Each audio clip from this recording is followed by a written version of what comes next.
disciples come to him tired, he does not say, go away from me and get yourself together. Come back and then I can use you. He says, come away with me. He is coming and you don't know the day or the hour. Neither do I, when we're going to have to stand before him and give an account for how we handled what he had entrusted to us. I'm asking you tonight, how are you handling your assignment? Because young women, if you think that you're young because of your age, listen to me. If you're 20, but you only have till 30, you're pretty old.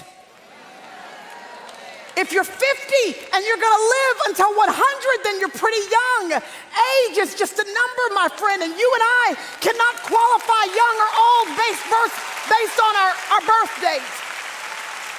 It's based on our death